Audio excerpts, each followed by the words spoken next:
I'm Rich Edelman. I'm one of the co-cluster coordinators for the Wootton cluster.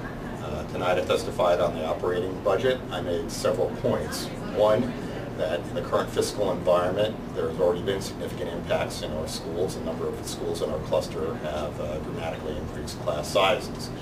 Second point I wanted to make was that our schools support the county, that it is important to fund our schools because they're an economic engine of the county.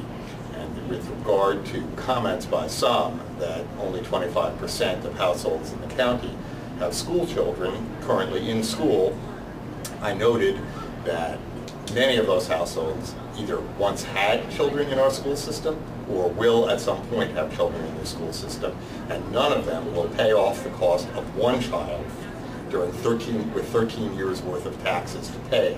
So that it's a fallacy to suggest that there are households in the county without children that are unfairly being asked to support our schools.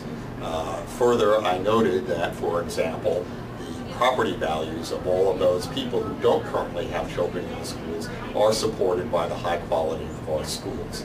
The other point that I made was that I wanted to respond to those who have suggested that the current problems we're having in the county are the fault of the county employees. In reality, of course, they are not the cause of those problems. Lots of other things are the cause of those problems. Second, it is a fallacy to suggest they're underpaid or that their pay is a result of undue political pressure.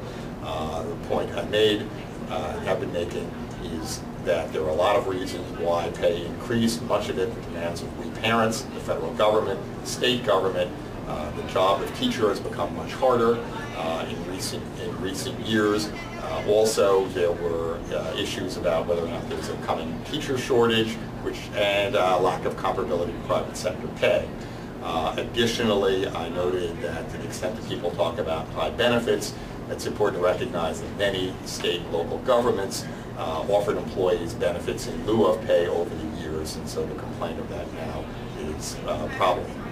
Finally, I pointed out that while I recognize that our employees are going to have to be part of the mix of the solution here, it is one thing to say that everybody's got to contribute to getting this done, and then to talk about what the county can afford. It's different to accuse the employees of being at fault for what is going on here, and it reminded people that we need to recognize when you demonize the employees or their representatives, those are the same people who are responsible for making our school system the high quality system that it is.